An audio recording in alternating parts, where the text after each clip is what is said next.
ఈ రాష్ట్రంలో అనేక ఉద్యమాలు వచ్చినాయి అధ్యక్ష. ఉద్యమాలు వచ్చిన సందర్భంలో జెండాలు మార్చి భూస్వాములు, దొరలు, జాగీర్దారులు, జమీందారులు భూములు తెల్లకాయత మీద రాసిచ్చి గ్రామంలో ఉన్నటువంటి పేద మధ్యతరగతి కుటుంబాలు రాసిచ్చేసి ఎంతో కొంత అక్కడ నగదు తీసుకొని వాళ్ళకి ఇచ్చిపోతే ఆ ఇచ్చిపోయినటువంటి భూములన్నీ వాళ్ళ ఆక్యుపేషన్ కాలంలో ఉంటే ఇవాళ ఆ భూములన్నీ ఎత్తేసారు అధ్యక్ష.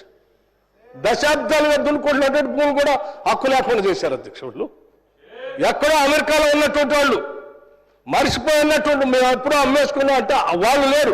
వాళ్ళ మనవళ్ళు వచ్చి ఏమంటే ఇక మా తాత పేరు మీద పట్టదారి కాలంలో ఉంది, ఈ భూమి నాది అని వచ్చేసారు. నేను చాలా ఉదాహరణ కూడా చెప్పాను అధ్యక్ష. ఇంకా తగుదనమ్మా అని చెప్పి మళ్ళీ ఆ చట్టమే బాగుందని చెప్తే ఎట్లా అధ్యక్ష? ఇది కరెక్ట్ కాదు. మీరు ఈ రకంగా సభని రాష్ట్ర ప్రజలను తప్పుదో పట్టించొద్దు.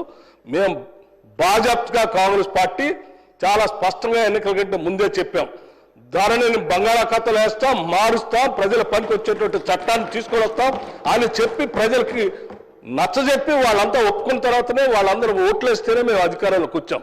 అంటే ప్రజలందరూ దాన్ని మార్చాలని, దాన్ని బంగాళాఖాతాలో వేయాలనే మాకు ఓటేసింది. ఆ వేసిన దాన్ని మేము చెప్పిన మాటకు న్యాయం చేయాలి కదా అధ్యక్ష, చేస్తా ఉన్నాం.